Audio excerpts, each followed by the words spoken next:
It is my pleasure to introduce Polkadot co-founder and Teal Fellowship recipient, Parity Technologies core developer, Robert Habermeyer. He's going to bring us all up to speed on why Parachains are positioned to disrupt the Layer 1 landscape, secured and connected by the Layer 0 meta protocol provided by the Polkadot relay chain.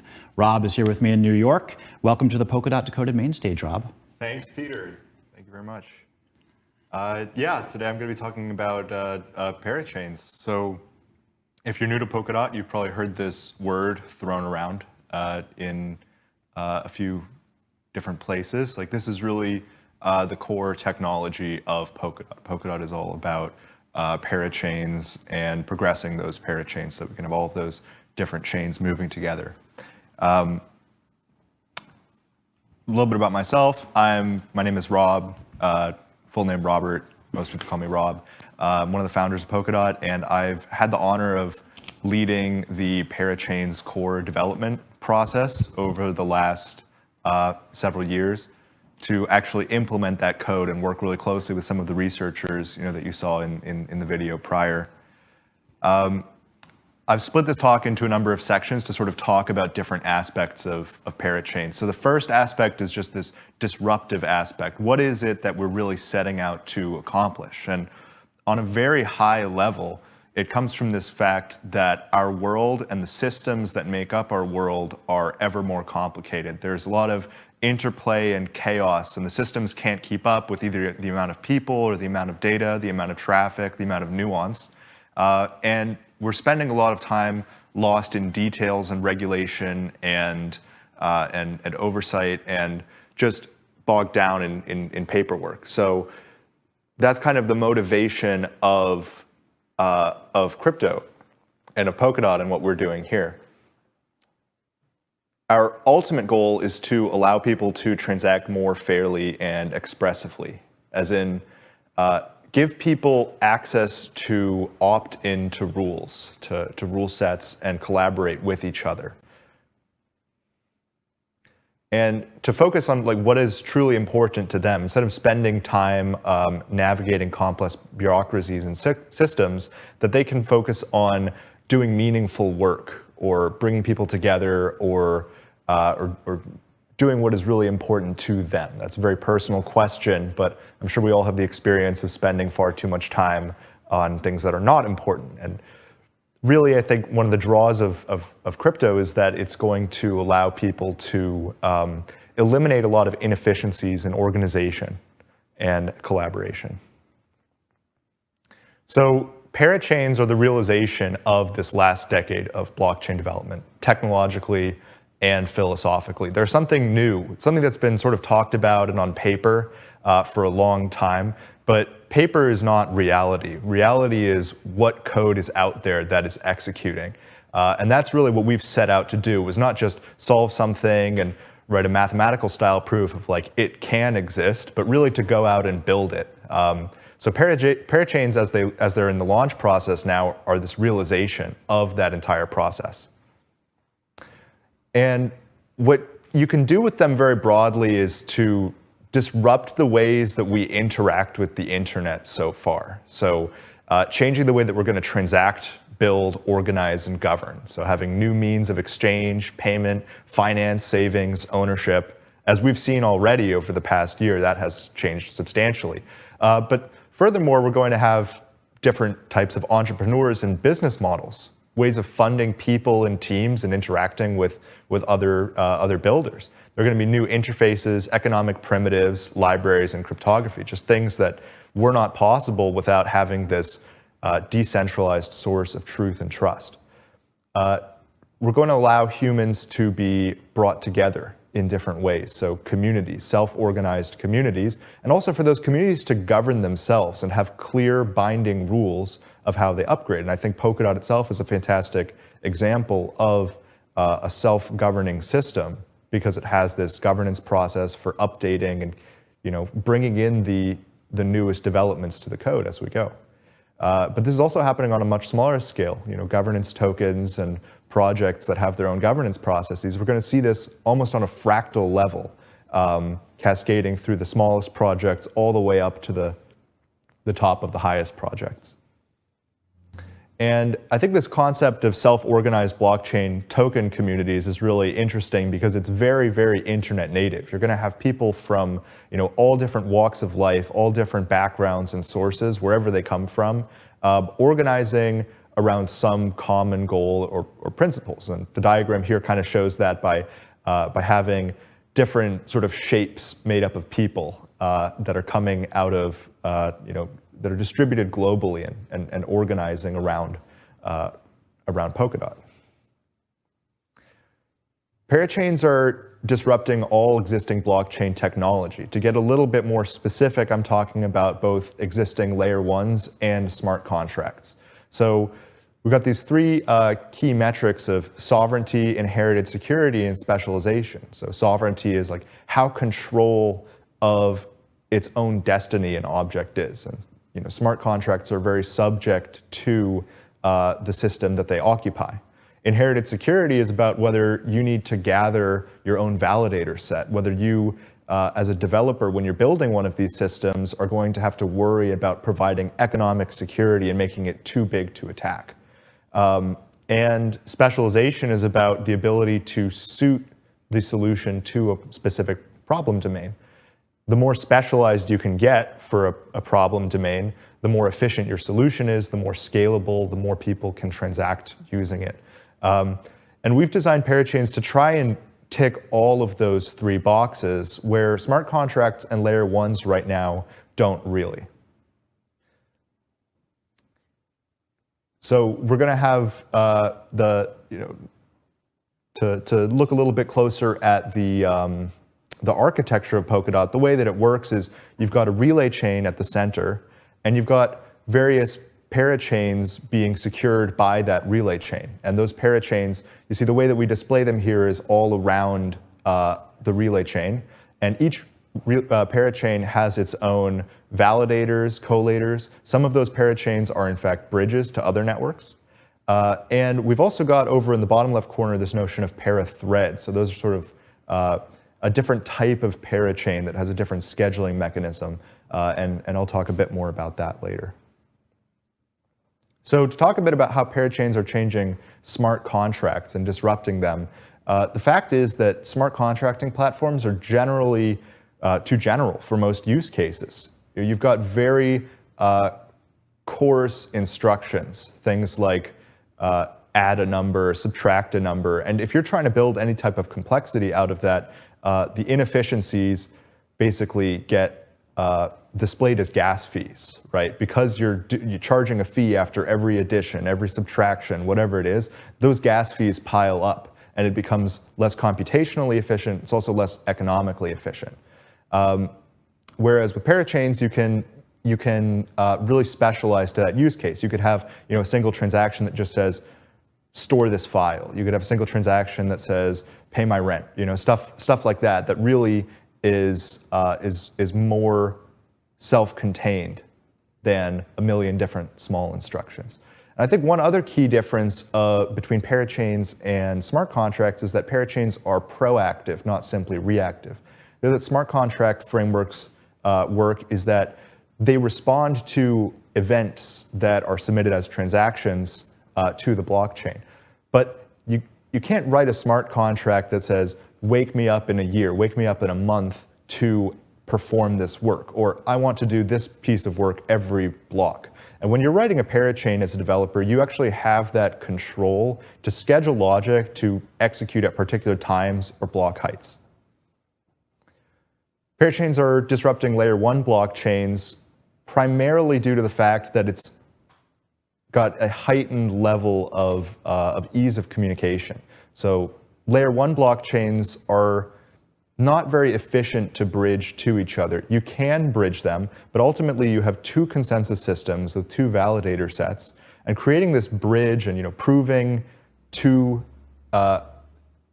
one chain that the other chain has, say, finalized a block or accepted some transaction is a pretty bulky proposition. It usually involves lag and latency.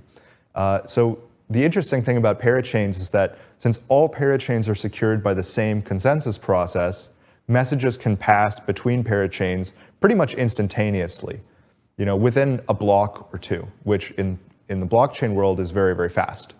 The other factor is that when you're building a parachain, by virtue of that parachain being part of the consensus system of Polkadot, you don't have to gather your own validator or miner set to participate securely. You don't have to worry about, gathering billions of dollars of security so that your chain isn't bought up or attacked or 51% attacked in some way. And I think that's a real win for smaller teams that might have a really innovative idea, but might not quite be able to get there in terms of the economic security. Let's talk a bit about parachains as a technology. So what really are these things? What do they do? How do they work? Parachains ultimately are the execution core of Polkadot. Pretty much any type of transaction, except for simple transactions that are very crucial to the root of Polkadot, things like balances and staking and governance, everything except for those is going to happen on a parachain. So all of the smart contracts, all of the file storage, all of the oracles logic, that's going to happen on parachains. This is where the work is going to happen within the decentralized system. So what are they? Well, the relay chain sort of maintains this set of parachains, and the validators of the relay chain provide consensus for all of the parachains so that they can advance in lockstep. What we're essentially doing is we're taking all of the validators of the relay chain and sort of shuffling them or randomly assigning them to check different parachains at different times. Then they broadcast messages about what they've done to each other, and you can write a bunch of math to show the security properties of the system, which is in fact that it's very secure. Some parachains are going to implement bridges to and from other layer 1 blockchains. So that abstraction of a bridge between, say, something like Polkadot and Bitcoin, Polkadot and Ethereum, Polkadot and Monero, whatever it may be, is going to be encapsulated with the parachain primitive. So you would just register a parachain that happens to be a bridge, rather than having to hard code a bridge into the root level of Polkadot. So what we're talking about here with splitting up the validators across all the parachains is what you might have heard of as blockchain sharding before. But the key difference is that it's a heterogeneous set of chains. It's not a homogeneous set of chains. These chains all do different things. They have different state transition functions, unlike a homogeneous sharding where all the chains do exactly the same thing. Parathreads are a slightly different version of parachains, because when you're acquiring a parachain slot, you're acquiring it for months or years, and you're competing with the entire global parachain community to acquire that slot in auction. And that's worth it if your chain does significant or very time-sensitive work, but for many, maybe the long tail of projects, that's going to be prohibitively expensive. Many use cases will only need to author blocks periodically. Like, what about a blockchain that only needs to author a block once every hour or a few times a day, like whenever some specific event happens? These sort of sporadic blockchains is something that I think could be very useful, but hasn't really been possible before. So the idea of a parathread is a pay-as-you-go parachain. You've got sort of a fixed number of slots that are just reserved for parathreads. You say, okay, this is the pool of 5 slots for parathreads, and then you might have 500 or 5,000 chains that just compete to author a block at every point in time on those slots. So instead of a parachain which holds 1 slot and it's reserved for the parachain, you have parathreads that compete for the slots on a block-by-block basis. So parachains are tools too. And we have different kinds of parachains, right? So rough categorization, we're going to have parachains with tokens that are going to introduce their own native token and pay block authors or introduce some type of new incentivization mechanism. You're going to have parachains that don't have any native token. They're going to be tokenless blockchains that only use the higher level token, which is going to be like your DOT or your Kusama. Those are going to be common good chains, right? Basically extending the capability of the native token of the network, right, to let it be used for new types of actions. You're going to have chains that are specialized to a specific purpose. You're going to have chains that are really good at something like file storage, or really good at something like oracles, or maybe offloading computation, like whatever it may be, identity, zero-knowledge proof systems. And you might have chains that really only do one thing, right? Like they don't even have account systems. They don't even have like governance. They just have this one module that they do really well. And then you can have applications that leverage all of those chains together to create an application that does a whole bunch of things. Or you might have sort of the opposite side of the spectrum, which is your hub chain, where you have a chain that exists as an amalgamation of functionality designed to best serve a specific community. So instead of being specialized on actual transaction types, you can have parachains which are specialized to serve a particular community really well. And those would be things like DeFi hubs, nominator chains, governance hubs, DAO creation facilities, things like that. So I think that's really interesting to think about those two different spectrums that you can fill, specializing on transaction and specializing on community.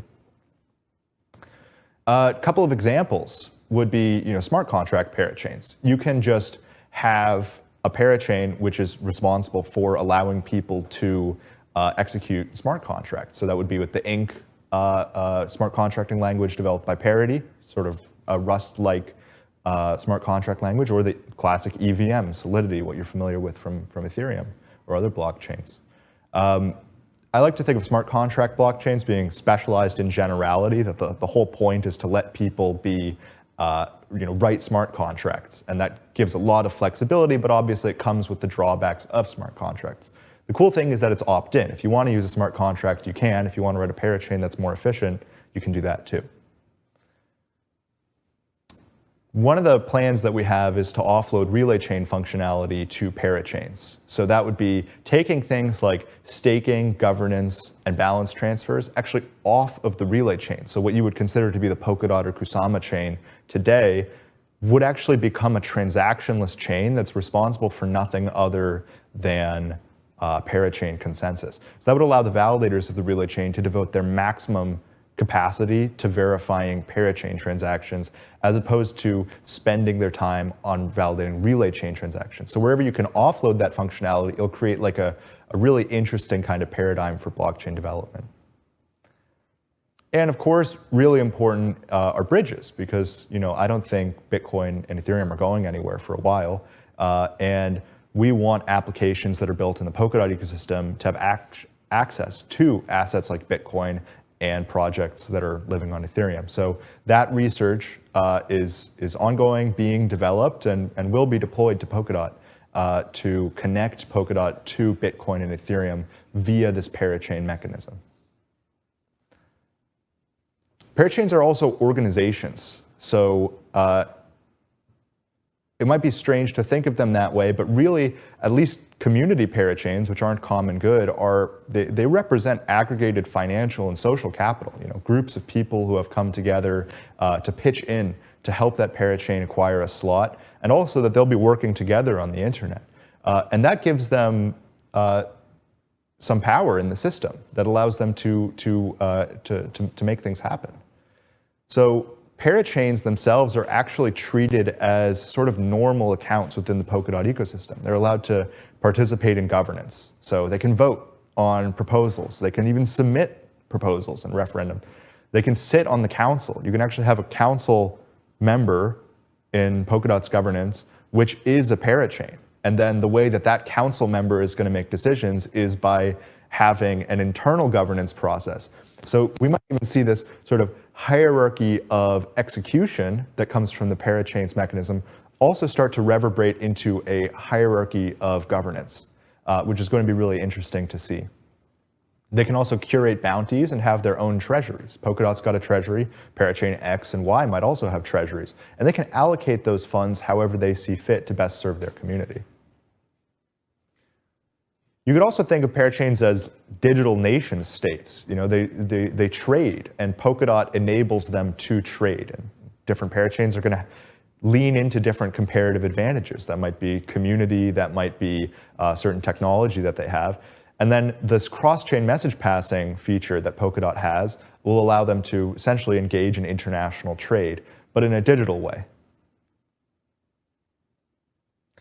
So in the last section of the talk, I'll talk about the software and the development process, because ultimately this is all code. So the last two sections of the talk have been very abstract and thinking about what does this mean? What are we trying to do with it? But this is really what have we built. So first of all, I think it's important to highlight developers. It's not all the developers, not an exhaustive list, but these are some of the really core people who are getting the code done day in, day out. Very important to the project. One of the big things that we've been doing for the Parachains V1 implementation, as we've been calling it, which began in early 2020, was to build something called the Polkadot Parachain Host Implementers Guide. And it's sort of a bridge between research and development. It allows to set the stage for alternative clients and future developers because it's essentially a spec, but it allows researchers to understand what the code is doing. It allows coders to understand the research at a much lower level that addresses all of the granularities that you encounter when you're really trying to build software. Serves as a reference manual and testing ground for ideas so we can iterate much faster. And this has been a really crucial component. You can find this online. It's like tens of thousands of words, but if you're a developer who's interested in this stuff, I say it's probably the ultimate resource to understand how the Polkadot code base works. To give some numbers about the code, over the last, I'd say, year and a half, we've written about 65,000 lines of code just for Parachain. So that's just Parachain runtime modules, Parachain networking code, and Parachain execution code. And these aren't Parachains themselves. This is the code that executes and acquires consensus on Parachains.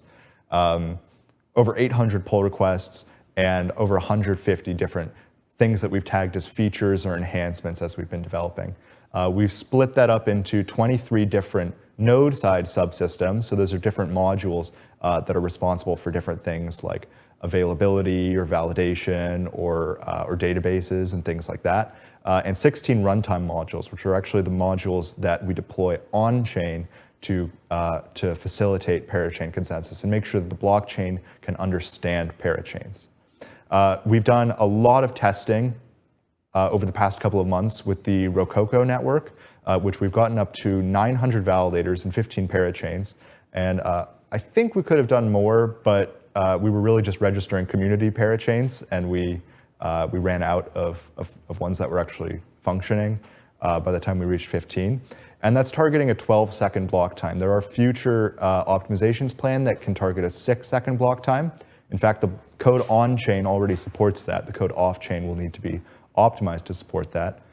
So just to refresh what has really changed since the last Polkadot Decoded in December, we've launched the new Rococo testnet, gotten up to 900 validators, 15 Parachains, and we showed asset transfers and data transfers with XCMP Lite.